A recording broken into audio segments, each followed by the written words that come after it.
Alright, so, well, ladies and gents, we got a nice, ooh, there a pre-pass for this scale? Does this scale even exist anymore?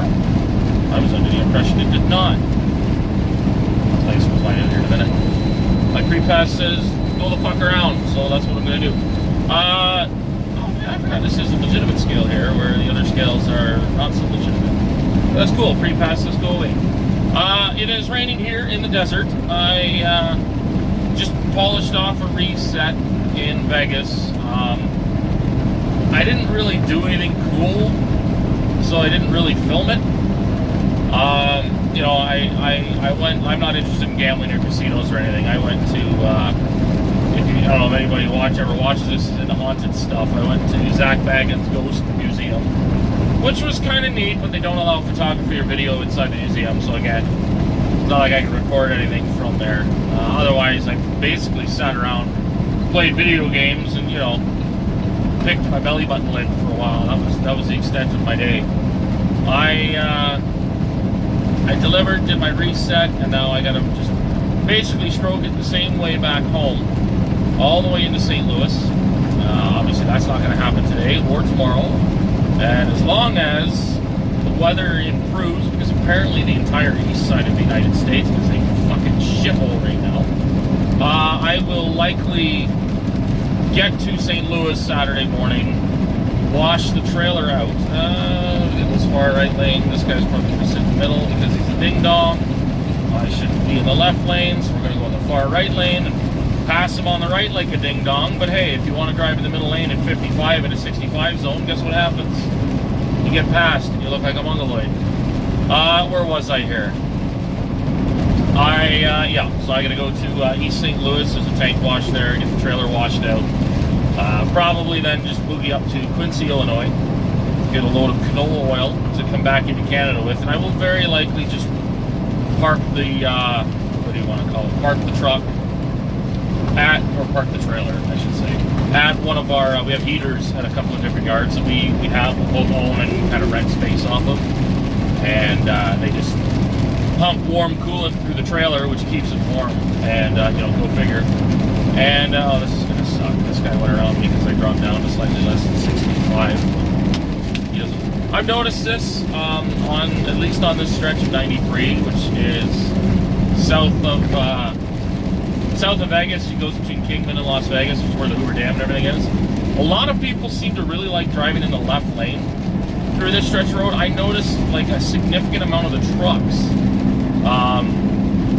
especially before the Hoover Dam, we're all driving in the left lane. I thought maybe they were trying to stay kind of center of the highway in case of crosswinds when they get over some bridges, but it wasn't particularly windy. And once we were clear of any of the bridges and any of the kind of windy areas, they stayed in the left lane. So I ended up passing more than a few trucks on the right because the guys just sat in the left. And, the speed limit's 55 here, but it was 65 there, and they're doing 50, right? And we're not going uphill anymore. So it's like they're not, it's even if we were going uphill, they should be in the right lane. I'm empty. I can pass just about everybody. But I don't know. Like I said, I don't know what the deal was. We're coming up to the I-40 exit here. Speed drops down from 55 to 35, and then to 25. There's the interstate. I'm assuming. See, I don't know if it's a loop. Because I've never taken this route before. This is the first time I've ever been on 93, so I didn't look when I got off the interstate, when I went into Vegas, whether this is a loop to the right or if I gotta make a left turn. It doesn't really matter. There's nobody behind me. So I can kinda, or at least I see one four-wheeler behind me, like half a mile back. So traffic is sparse enough that I can, maneuver my way around to wherever I need to go. So I'm not particularly worried. But we'll, of course, when we get some static, we'll see what happens up here. Like I said, it's not the end of the world regardless. I'll find my way around. Let's see, what else has been happening? I don't know, I got to enjoy the nice warm weather for a change. Warm is a bit of a misnomer because, by Nevada local standards, this was a rather cold day, or cold couple of days. Let's see here. Yeah, we're going to be in the left lane because we have to make a left. Go to Flagstaff. This is the worst place to be in a truck stop. That's, you know, Flagstaff and Phoenix. Yeah, okay. So we're certainly not going to LA. But you know, I relaxed. I'm weird. I'm really weird when it comes to driving truck because I enjoy doing resets on the road. Unlike I think a lot of guys, especially the guys that have done YouTube, I don't in have 200 a meters, Jesus Christ. use the Okay. left 2 lanes to turn I guess left I'll use the onto left the 2 lane in 200 I-40 meters. I forgot all about that thing. I don't have a wife or kids, so I don't have a huge draw to be home. Which is funny because I'm home far more often than most of those guys who have a wife or kids.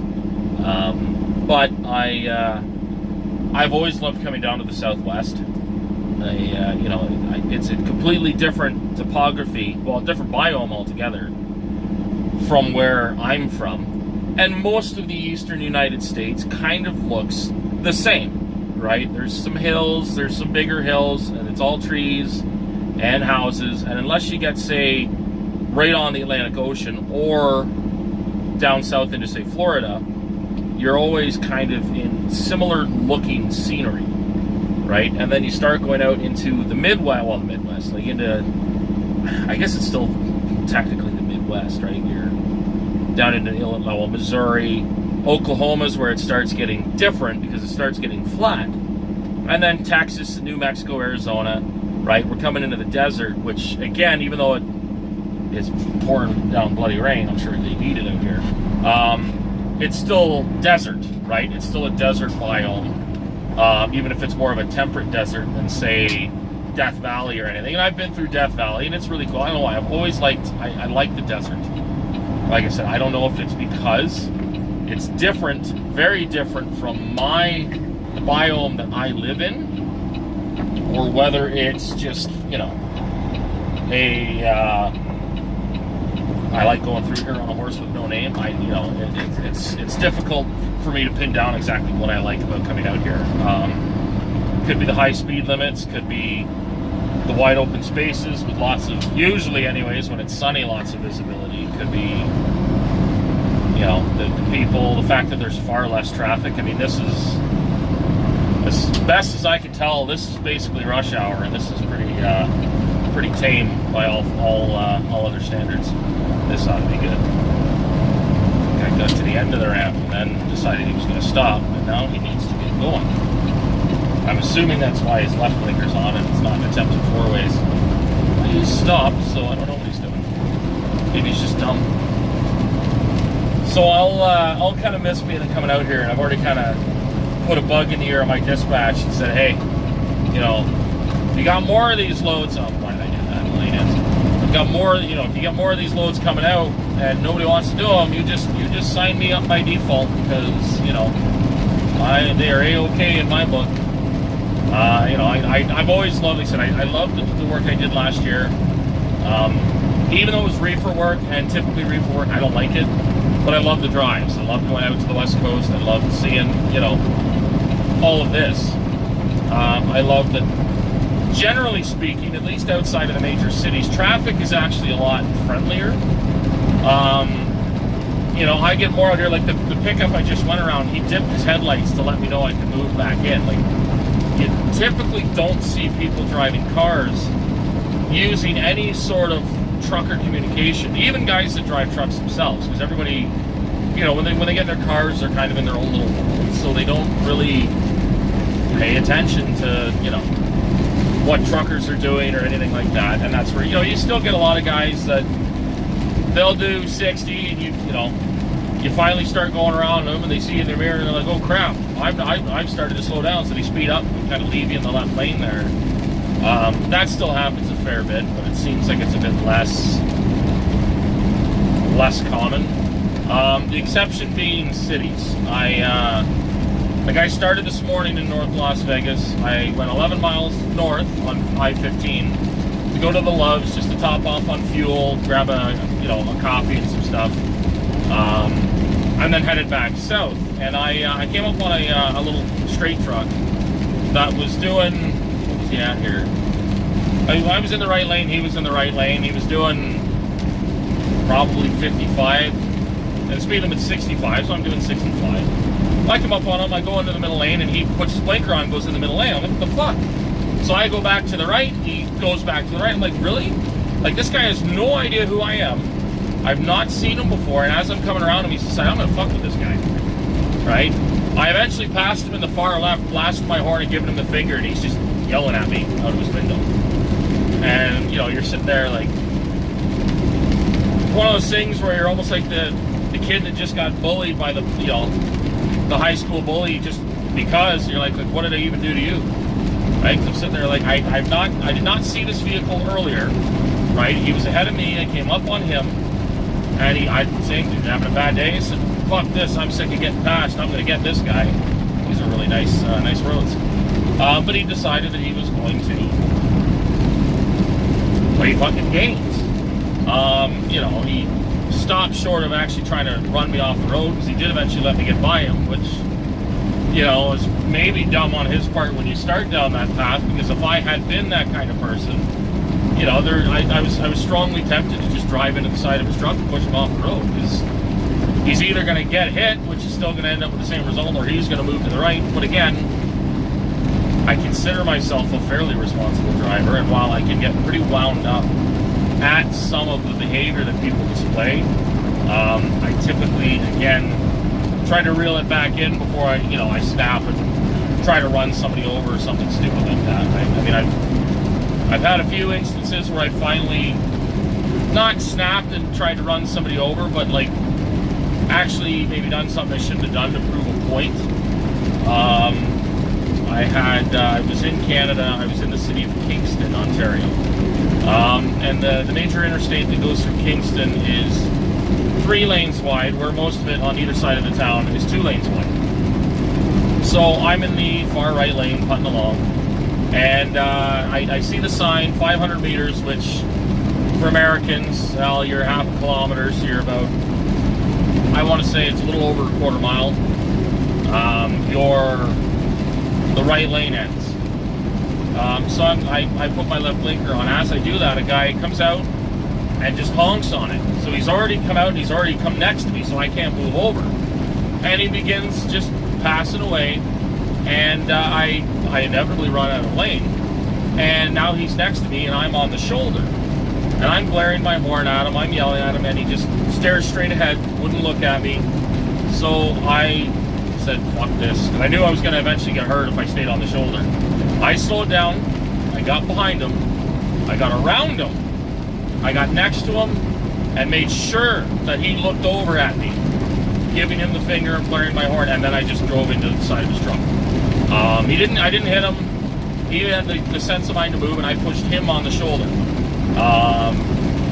I happened to be driving with my dad at the time. He was in like his own truck. We were running together, and we kind of had a bit of a communication problem. I've noticed I get that a lot with my dad. We have sometimes a very difficult time communicating with each other properly. I decided I was going to push him on the shoulder. At the same time, my dad decided, because my dad was already in front of him, my dad decided he was going to brake check the guy. So now that I've moved him on the shoulder, my dad locks up, and I'm the one behind him. So I'm yelling at him on the CB to fucking go. And he was already set on what he was going to do. He decided he was going to keep doing it. So I had no choice but to dodge back in the left lane and give the guy back the right lane. And, at which point I asked my dad, like, what the fuck were you thinking? And I just said, I love my dad. But it was one of those instances where I almost got fucking hurt because he decided to do something without consulting me first, and, just expecting me to telepathically know what he wanted. What the fuck is wrong with you? Well, I thought, I figured we'd slow him down. I said, Dad, I was the one behind you. Yeah, I know, but I figured you'd get out of the way. He said, why would you do that? You knew that I'd already pushed him onto the shoulder. That's where I was going to keep him. You forced me to have to fucking go back into to give him the lane back. So we basically slowed down to about 40 miles an hour and kept him there. the guy eventually pulled over on the shoulder and waited till we were gone. I'm going to sound a little bit hateful here, I guess, or a little bit, I don't want to use the word racist, but he was there's plenty of derogatory terms. I tend to use the at least somewhat polite term of new Canadian. He was a truck driver that had come from a Middle Eastern country. We get quite a few, and the biggest problem with people coming from those countries is not the color of their skin or the language they speak. It's the lack of education they're getting when it comes to the North American highway system. I've got a friend of mine who also drives truck, who is half Indian. His dad is obviously full Indian. And talking to his dad, when his dad moved here in, I think it was 88, or moved to Canada, he had said, like, when I moved to Canada, I decided I'm Canadian now. I'm going to learn English. I'm going to learn how things are done in Canada. That guy runs nothing but 379s and 389s, all repowered with Cat motors. He does all the work himself. And that guy knows the ins and outs of a Cat, like, with his eyes closed. Right? He's still got an accent. If you look at him, I mean, he doesn't wear a turban or anything that people would stereotypically associate with an Indian person or anything like that. Harley Davidson t-shirts. He rides a Harley. Like, he decided that he was going to adopt the North American lifestyle because he moved to North America. He acknowledged that, right? But one of the points he said is that most of the guys that are coming into Canada, especially right now, are not in a position where they can adopt the North American lifestyle, right? Again, in the 80s, it was like where my grandparents moved here in the 84, I think my dad moved here, right? A couple of years before my friend's dad. Back then, you moved here on your own and you built your own business, where a lot of the guys that are moving here right now are being sponsored by different Indian, Indian, I'm using that as a political term now, but, various different groups that are associated either with their, religious sects, like Sikh temples, or, I should have stopped at the parking lot. Never mind, the parking lot's pretty much anarchy. Oh, no, it's not. The parking lot's got nothing in it, man. I could have stopped there and grabbed a snack. Where was I here? Yeah, they're associated with, they're the Sikh temples, or there are Muslims going into it too, far less than usually like Sikhs and I guess other like Buddhist and whatever other groups, Hinduism or whatever that Indians typically go through. And those companies are buying trucks and starting trucking companies, and they're sponsoring people to come over from their native countries, which is great, right? And the problem is that a lot of those groups are not adequately training these new people how to drive a truck. I mean, we get a lot of, I've spoken to our DMV road testers. They say they get half the time they get guys that they fail because the guy doesn't know how to read English. And that is a requirement to have your license, at the very least in Canada, is to read English. So again, and it's not the fault of the person, the individual. It's the system letting them down and bringing them over. It's almost the same as the mega carriers with, say, Swift, right? You're bringing a bunch of people in, you're churning them out with their licenses as fast as humanly possible, doing whatever it takes to get them on the road and making you money as quickly as possible, paying them next to nothing. And a lot of the groups are borderline indentured servitude because, well, we sponsored you to come over here, so you're going to work, we pay you 38 cents per mile, but you owe us for paying you to bring here, so we're going to pay you 15 cents a mile. And you got to work that truck. We're going to take the rest of that 38 cents, and you're going to work the snot out of that truck. And that's where you get, I've spoken to Canadian DOT officers. I used to work with them quite a bit. And the guy said, we've come across 4 or 5 people in a truck. They all just team. And you're hot seating 5 guys, and that truck does not ever stop. But there is really nowhere proper to sleep. So most of these guys are massively overtired, massively overworked. And that's their introduction to trucking in North America. And one of the aspects that my friend's dad pointed out is that in India, again, you're dealing with a country that's not as developed as North America. And in a lot of India, and then a lot of the Southeast Asian countries like Malaysia, Burma, their traffic laws are, if they exist, they're not enforced and they're very lax. So one of the points that my friend's dad made was that in India, whoever is in front has the right of way. And when I say in front, I mean if I'm driving down the road and the truck on my left is in a photo finish and he's slightly ahead of me, he has right of way. If he puts his right blinker on, it is, I don't know, again, I don't know whether it's law, I don't know whether it's just an unwritten rule, but it is my responsibility to slow down and allow him into my lane. If he is in front, he has right of way. That is not how it works in North America, right? If you want to enter any lane on the highway, if I wanted to merge into the left lane right now, it is my job to ensure that nobody is currently in the spot where I would soon be occupying. And, you know, it's my job to ensure that I can merge at a safe speed limit, that somebody's not going to rear end me, that I'm not going to push somebody off the road. It is the merger's responsibility, not the mergee. But a lot of guys are coming from countries where, again, it's either an unwritten or written rule that whoever's in front has right of way. Or again, they're just very lax traffic laws where you see guys that run stop signs because in their home country, stop signs were a suggestion. Or red lights were a suggestion, and because there was so much traffic, you'd go when you had an opportunity.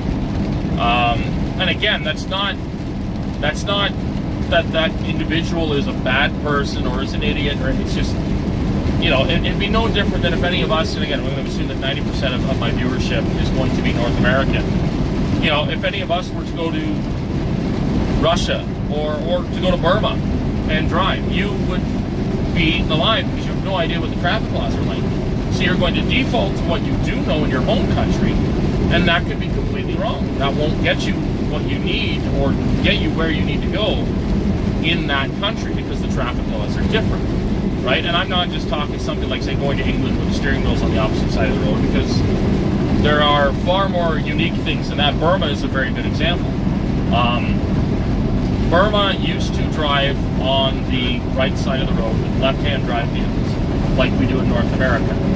However, one of the, the other way around. They used to drive on the left side of the road with right-hand drive vehicles, like England. However, I guess one of their prime ministers or presidents, I think it was a prime minister, at one point decided, and I guess he was a little bit not all there, decided that the country leaned too far to the left politically. The country was too liberal. So his solution was to literally make people stay to the right. So he abolished the law of driving on the left side of the road and enforced you must all drive on the right. So the majority of vehicles in Burma are right-hand drive, right? You sit in what we would consider the passenger seat, but you drive on the right side of the road like we do in North America. So you're always driving on the shoulder, like your driving seat is always on the shoulder side of the road.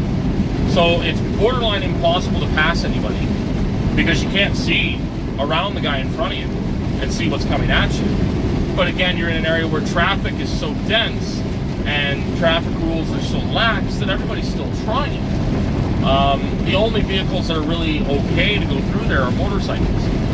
So again, you know, I watched it, I loved it. I've not been that huge of a fan of like the Grand Tour or the, I don't even know the name of the show prior, with, you know, Matt Hammond and Jeremy Clarkson and I can't remember the third guy's name. But I did always really, really enjoy the last 3 episodes, I think, that they had on Netflix, where they go through Burma, each with a truck, and they have to go through the country down to the River Kwai and build a bridge over. And watching them try to drive through Burma, again, a country where they're all in right-hand drive trucks, and they're driving on the right side of the road, they said, like, there are no rules, right? People are hanging off of vehicles. There's like 6 people on a motorcycle. You know, most guys at night don't, like, most people's vehicles are old and destroyed, so they would not be road legal here. They said, like, you know, a lot of vehicles, when they're driving at night, they have no headlights on because they've got like a spotlight wired up, which is like, you know, a 8 million fucking lumen surface of the sun spotlight. So they're not using it all the time, but if they got a car coming at them, they flick it on and blind you, right? So they just, you know, it's either full beam or nothing. And, again, you could be moved passing somebody, and all of a sudden headlights appear in front of you, and you got nowhere to go. You know, they had a fuck of a time driving through there. It was very entertaining to watch, but I imagine very stressful to do. Even though, again, it's a TV show, they've got a film crew and everybody around to support them, it's still stressful. And that's the kind of situation in reverse that a lot of people coming to North America from those types of countries are dealing with, right? Because, again, you're accustomed to being aggressive on the road, right? Having nobody to kind of tell you or no rules in place to give you your right of way when it's your turn. There is no taking turns, it's go. So you get these situations where people, you know, don't take right away. I had another guy that tried to do the same thing at one point. My lane was ending, he merged into, he couldn't pass me. It was one of those things where, because it was in Canada, we're all governed or have speed limiters set for 65 mile an hour. So he couldn't pass me. He wanted to pass me, but he could do, like, you know, 65 and a quarter mile an hour compared to my 65, right? So he, as soon as he would get in the left lane to come around, you know, basically the wind resistance, because he was no longer drafting me, would slow him down enough that he couldn't get around me. So he finally decided he would wait it out. He stayed right on my ass. And as soon as the right lane, like the signs for the right lane beginning to end started, he honked on it, tried to get around. So he started to get around me. At which point, well, I should say, I didn't see the signs yet. I think he kind of did drive that stretch of road. I saw the signs and said, I guess what he quite didn't really realize is that I am not governed. You know, kind of hush hush. I am secretly not governed. I obey the speed limit. You know, I don't really think through most of Canada you really need to go more than 65 mile an hour. Some guys do, but I usually put around at 62 or 63. But I brought it up to 75 miles an hour and said, fuck you, like, you're not doing this. He proceeded to start flashing his high beams at me, at which point I just slowed down. And every time he'd come in the left lane, I'd speed up. And I would just bump it up to 66, right? I didn't do 75 anymore, I just did 75 so that I would guarantee not get stuck on the shoulder. But he started coming around, planning his passing maneuver. The only way it was going to be successful was by him forcing me to come, like, to slow rate the hell down, because I was going to be pinned between a guardrail and his truck, right? He came around, like, with the plan to use me being in danger as the only way he was going to pass me. So I decided that no, I am now going to stay in front of you the entire drive until I need to get off the highway. And that's what I did. And he flashed his high beams the whole time, was, you know, steady high beams, flashing high beams, because every time he'd come around, I just touch the cruise control once, go up a mile an hour, and he would not be able to do it. And I would drop it down again. He would slowly catch up. And it's, again, it's not something that I feel like I should have to do. But unfortunately, in that circumstance, again, it's something that I'm not trying to teach him how the rules of the road work. I'm trying to teach him that what he did was wrong, right? That what he did was ignorant, and that he can't do that, right? It's not that he's... I mean, most of these guys don't run CVs. I can't tell him what he should have done, right? All I can do is attempt to make him understand that I'm pissed off because he screwed up, right? So that maybe he can begin to self-evaluate and say, well, okay, I fucked up. He thinks I screwed up. Why does he think I screwed up? That guy's going to make a U-turn. That's really smart on this road. Now, those are for emergency vehicles only. Yeah, okay. So and he stayed behind me. I thought he was going to come and yell at me. He followed me into the truck stop. And I went to get fuel, and no, he just wanted to get fuel, and he got out of his truck, and he was an older Indian guy, and he didn't look at me once. That was the same thing, right? And most of those guys are... And it's the one thing that I find interesting with a lot of new Canadians is everything they do, there's no malice in it. They just do it, right? Like I've had once or twice I've seen a newer Canadian try to yell something at me. 9 times out of 10, they are still super nice. It's just, for some, again, because in where they're coming from, if they wanted to do that maneuver, you know, the other person they're doing that maneuver to is also in that same mindset, would just give them the road, right? But again, in North America, that's typically not how it works, and it's not how we were raised. And I'm not going to, I'm not going to change how I am for someone else, but I'm not going to continuously slow down every time somebody wants to be in front of me, but really can't get in front of me in a safe amount of time, right? Again, if I'm doing 65 and they can do 65 and a half, and they want me to slow down so that they can pass me, I'm not going to do that. If you don't have what it takes to pass me, don't pass me, right? It's no different the other way around. I've had it happen to me. I came up on a guy going down up a hill, and I was gonna blow his doors off, and we're climbing the hill. He'd already lost a lot of speed, and I hadn't yet. So I got 3/4 of the way around him, and then I started losing speed. I was in a company ProStar. You know, this is a couple of years ago. So at the time, like, that truck was a pile of junk, and it was governed at 65 miles an hour. The guy eventually got ahead of me, and someone else piped up on the radio, "If you don't have what it takes to get around the guy, you should never try." It's like, well, you know, it's hard at that point to judge, because I was gonna have to lock up to avoid fucking rear ending the guy. Like, you know, when I started going around him, I sure as shit had what it took. But that was kind of a good point. Like, if, you know, people are going to expect me to behave that way, it's kind of the same that everyone else should be behaving that way. So again, a lot of it is these guys are just not taught that that's more or less what you got to do, or more or less how you should be behaving around other vehicles on the road. Because again,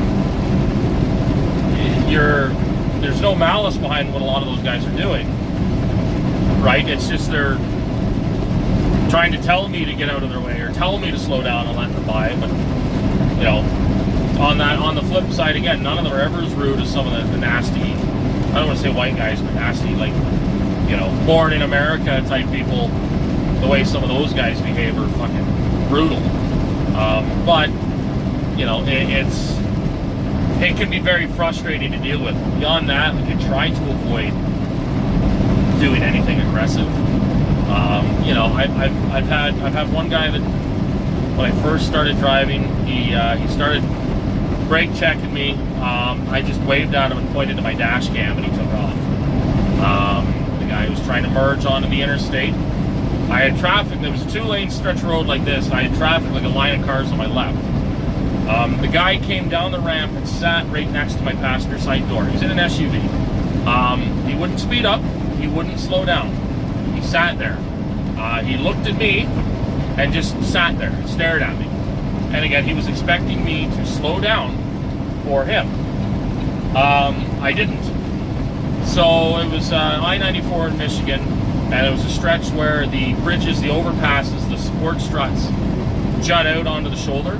So you lose part of the shoulder, which means there's not enough room for a vehicle to drive on the shoulder, because this guy was driving fully on the shoulder at this point. Finally, he slowed down, and I checked my driver's side mirror, and lo and behold, he, without blinkers or anything, aggressively cut a guy off and started coming around me. I already let off the fuel because I knew what was coming. He, middle finger waving, blaring his horn, he dove in front of me and just slammed on the fucking brakes. So again, whole highway comes to a stop, because everybody figures out what's going on, and I start taking off, and I'm loaded. So there's no way I can accelerate faster than this guy. We're going. He's doing like 20 miles an hour. I get up to 25, move to the left. He gets in front of me, slams on the brakes. The whole highway is basically shut down behind us. And we go on like that for, I don't know, a minute. Until he's sticking his finger out the window. I wave at him and point at my dash cam, and just gone. At that point, he's gone. Unfortunately, my dash cam didn't actually record it. It overwrote everything. But you know, it was still enough of a deterrent, which is why I've got to get a dash cam again. That dash cam broke. But it's the same. I could have simply not hit the brakes and hit him, but it would still be my fault, right? As a commercial driver, I'm the professional driver. it is my responsibility, regardless of what anybody else does. You know, it's almost, some guys will argue against this. Generally, the expectation by the DOT is that I'm the one that bought the license. So if a car comes and cuts me off, it's my job to drive off a cliff to avoid hitting that car and sending them off the cliff, right? And most truck drivers, you hear it all the time, typically do that, right? They'd rather drive off a cliff themselves than hit a car full of kids. You know, some people are an exception, but you know, I've talked to several people, and my argument has kind of been, if someone maliciously screws with me, I'm going to hit them. I'm not going to kill myself for somebody that is actually trying to hurt me. If it's a screw up, you know, then it kind of is dependent on where I am and what's happening. Now I'm being phoned, but it is on a case-by-case basis, I suppose. So I was about to end the video anyways. You know, try to keep these around a half an hour, maybe a little more. So I will, you know, do another one later and all that stuff. And everybody just, oh god, he's gonna put his four-ways on, he's gonna drive slow, everybody's scared because it's a little wet. I will catch all of you guys on the, you know, the flip-flop or whatever the cool kids say these days.